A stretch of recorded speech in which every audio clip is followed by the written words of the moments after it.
Welcome. In front of me I have the CMF Watch 3 Pro from Nothing, and I'll be going over unboxing along with a quick look at the device watch itself.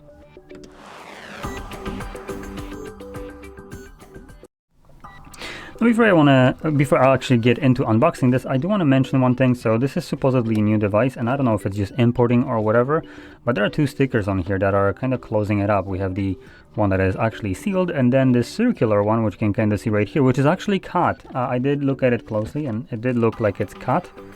And we can actually, I can try to maybe peel that off so we can see this. But I kind of find it odd considering this is supposed to be new.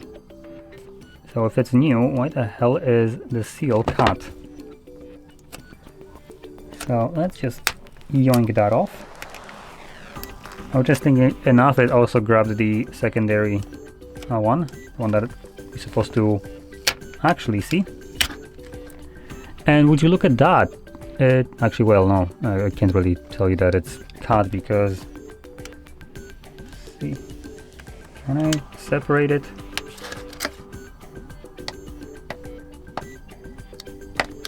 Come on. So I'm basically trying to see if it actually is. Come on, separate from this one.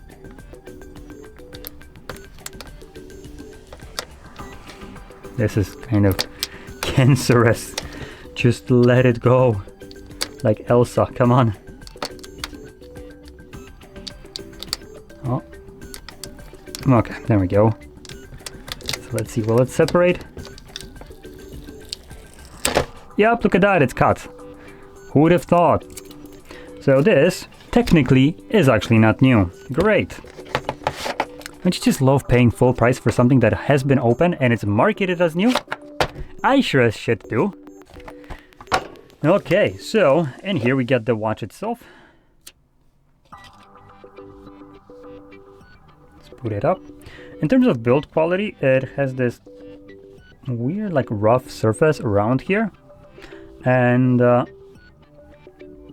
it feels very plasticky. I don't recall the first one. Actually, no, I recall the first one. First one didn't feel anything like that because it actually didn't have a plastic at the top. It actually had metal. So this is, even though it says Pro in it, and it's a next generation, it's actually a cheaper build quality, I would argue, compared to the CMF Watch 2. Because the CMF Watch 2 had the removable crown right here around, which you could have like the one that was kind of like concaved inwards, or you could have the rounded one, and they were both metal. Here it's plastic and non-removable, which is just a step down. Anyway, so in here also have our charging cable and just a manual. Let's put these on.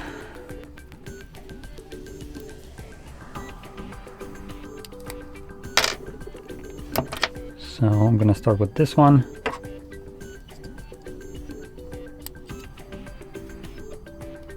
Camera, there we go.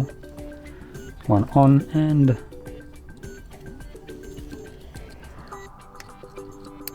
the other one. There we go. Okay, so this is a rotating crown, that's nice. It has a vibration motor behind it. It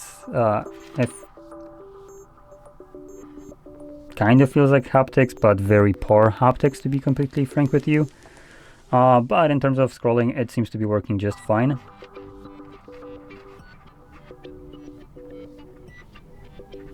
Oh, and there is a checkmark. Okay, and we do need to connect it to an application, unfortunately. Now, in terms of the, pretty sure this is supposed to be on here, right?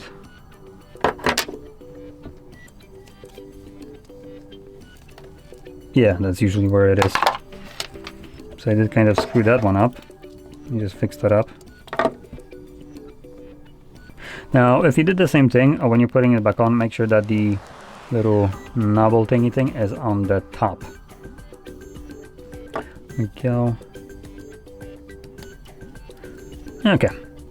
So when you put it on, that knobby thing basically enters through the loopholes that like, come on, like so it kind of holds better. Anyway, let's talk about the watch itself. So this thing apparently has about 11 days of battery life without always on display, which for a smartwatch that isn't running Android, it's actually, I would say, not that impressive considering the size of this. This is also a little bit bigger than the original, like a Watch 2. So it is bigger while having basically the same battery life. But it does have a 1.43 inch display, AMOLED, 466 by 466 pixels. It comes with a bunch of different things like accelerometer, pulsometer, blood oxygenation, and so on. Bluetooth, obviously. In terms of, looks like it does have a microphone and speakers on here. So this looks like a speaker, and these look like microphones, along with our, there we go, our little sensors for measuring, and the charging port right over here. So in general, I am a little bit harsh to it, saying that 11 days is kind of crappy when, for instance, the one that I use gets me like 2 days at best. This is the Galaxy Watch. So I'm not really measuring them the same way, but the reason for that is because this is running its own proprietary system. Usually when you have watches that are running their own system, they do get better battery life. Google is just absolute dog shit when it comes down to optimizing battery life. So that's why things like your phones, for instance, get just max 2 days of battery life. And for instance, ebook readers get like 30 days when you take in consideration something like the Kindles. They're running their own system that is optimized just for that, and they do last a whole heck of a lot longer. Same thing goes for watches. So as an example, if I compare something like the two extremes, so this is actually getting okay battery life. It's not bad, but still 2 days for a watch is kind of annoying. You have to constantly charge it. And then you have on the other spectrum Xiaomi bands, which last for like a month, a little bit longer than this, obviously. And again, Xiaomi bands are running proprietary software on there. It's not Android, so it does get a better battery life. So I'm kind of confused why this one isn't. Could be because of the big display. And this display is bigger than my entire watch, I think. So it could be because of the bigger display size right here, that it has only 11 days. But it is AMOLED, and without always on display, it means that only the background activities, whatever it's happening internally, is wasting energy, which again, if your screen is almost always off, it makes no sense that a bigger device would last less than something like the Xiaomi band, when virtually both of them are running their own proprietary software that is optimized for to consume less battery, and all they're doing is just tracking activity. So I would have hoped that this would have the same kind of battery life, but for some reason it does not. But to not be like unfair to it, it's a pretty nice looking display right here, AMOLED, vibrant, bright. It comes with all the functions that you would want from a watch, as well as probably another thing that people would like from a watch like this is the price. This is $99.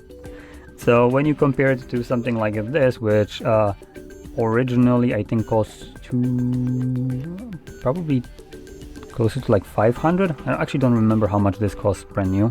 I didn't buy it brand new. So, but I believe it should be somewhere along like 250 to 500. I don't know, but even at the lower end, if you look at 250, it's still like 2.5 times more than this. And what you get is just access to a little bit more customization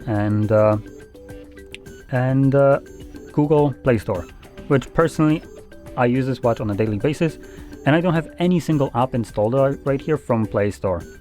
So I don't really use the Wear OS as it's intended. I just use it for like customizing, the watch faces, because you do have Play Store for that. So that's really the extent of it that I have. Here you will be limited to the ones that Xiaomi gives you, and then maybe if there is a third-party application that will allow you to kind of force new watch faces on here, you could get that.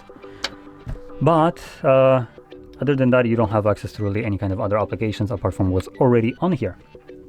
But still, you get to pay, like I said, much less for a watch that, for at least in my use case scenario, does basically the same thing. The only other kind of elephant in the room would be the tracking, how accurate it is. And this I will not be able to answer, as I have never used this watch, and I actually never checked out how well Nothing does in tracking.